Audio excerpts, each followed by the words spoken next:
tutti e benvenuti sul mio canale di cucina, Cucinando per caso e per passione. Oggi ci dedichiamo al cibo di strada. Il cibo di strada è quello che noi normalmente compriamo o su bancarelle o in negozietti e che mangiamo per strada. In Italia ci sono tantissimi cibi di strada e anche nel mondo. Io mi dedico particolarmente a quelli italiani, però farò anche dei piccoli excursus, cioè delle piccole incursioni in quelli provenienti da un po' tutto il mondo. Il cibo di strada di oggi è Scagnozzi, cibo di strada napoletano. Facciamo un'altra aggiunta alla nostra frittura di zeppole e panzarotti, il nostro cibo di strada napoletano, che sono gli scagnozzi. Gli scagnozzi sono delle frittelle di farina di polenta, acqua e sale. Poi col tempo li abbiamo arricchiti e abbiamo aggiunto del formaggio grattugiato, in questo caso sarà del pecorino o della caciotta secca di pecora, e del salame napoletano. Questo ricordando un altro piatto tipico napoletano, che è il migliaccio, che poi diciamo nelle altre regioni d'Italia assume altre caratteristiche completamente diverse. Mi sembra che in Toscana si faccia con le castagne, adesso non ricordo bene, insomma varia da regione a regione. A Napoli invece il migliaccio è farina, acqua, formaggio e salame.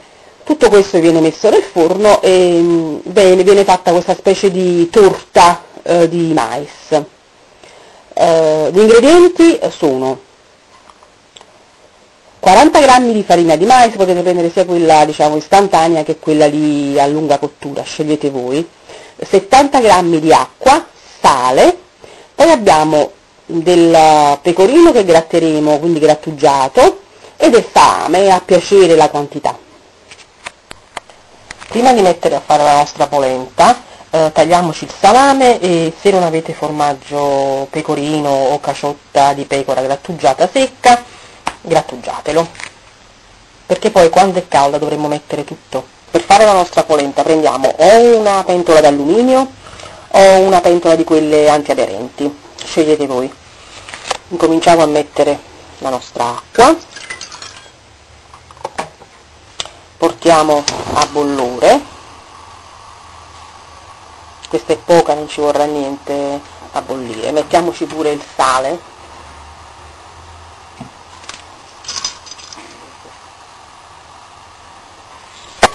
e portiamo a bollore. L'acqua bolle e dobbiamo buttare di un sol colpo la nostra farina di polenta, mestolo di legno, e giriamo subito.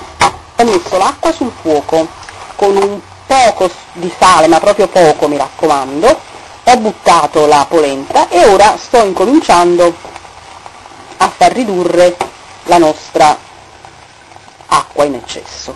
Allora, questo è un lavoro di pazienza, nel senso che se quella là 5 minuti ed è fatta, se quella là invece non precotta ci vogliono all'incirca 40 minuti, quindi dovete abbassare al minimo la fiamma e girare sempre. Quindi scegliete voi se comprare quella là precotta, che insomma è più veloce, non è una pietanza che dovete presentare con una polenta perfetta, quindi anche quella va bene, insomma alla fine dobbiamo friggerla. E continuate a girare a secondo di quella appunto che avete preso.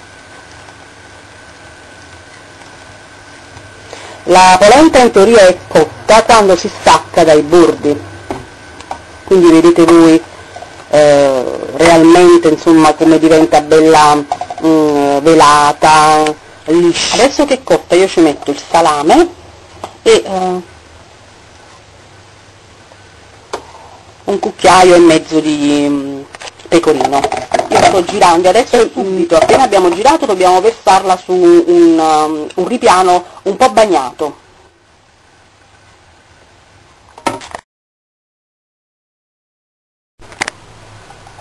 Ecco qui, adesso verso la polenta e la incomincio a schiacciare. Tagliere, se avete il marmo ancora meglio, e le do una forma rettangolare. Mi umidisco sempre le mani per poterla stendere bene, perché poi dovrò creare praticamente dei fiammiferi. A Napoli lo scagnozzo si fa tagliato così a rettangolo e così via, noi lo facciamo a fiammifero, alcuni a rettangolo, insomma vari.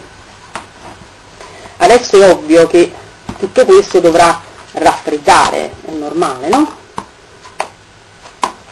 Vedete, la porzione è piccolissima, è chiaro che dovete poi moltiplicare, diciamo che su un mezzo chilo di polenta ci vanno 250 grammi di acqua, e il sale non esagerate, vi ho detto, perché qua poi abbiamo messo il pecorino, il salame viene troppo.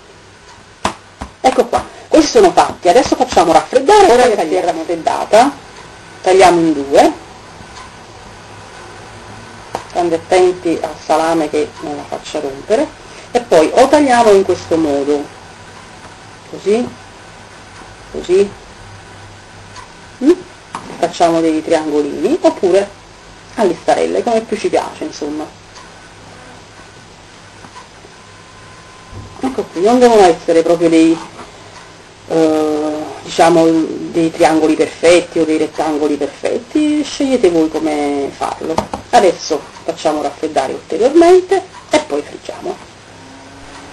Per gli scagnozzi, visto che io sto friggendo con la friggitrice, li metterò con il cestello, perché sono più facili da gestire praticamente, anche perché questi sono un po' acquosi, quindi tendono a fare molti spizzi, quindi è meglio coprirli in ogni caso, anche se fate con la padella con un paraspizzi. Allora, i nostri scagnozzi sono pronti, vedete, sono belli croccanti, dorati, li ho messi sulla carta da cucina in modo da far assorbire l'olio in eccesso, cosa che in friggitoria non fanno, e adesso lo unisco all'altra frittura.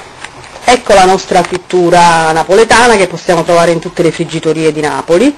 Ci sono i panzerotti, ci sono le paste cresciute, che sarebbero le zeppole, e i scagnozzi. Buon appetito a tutti!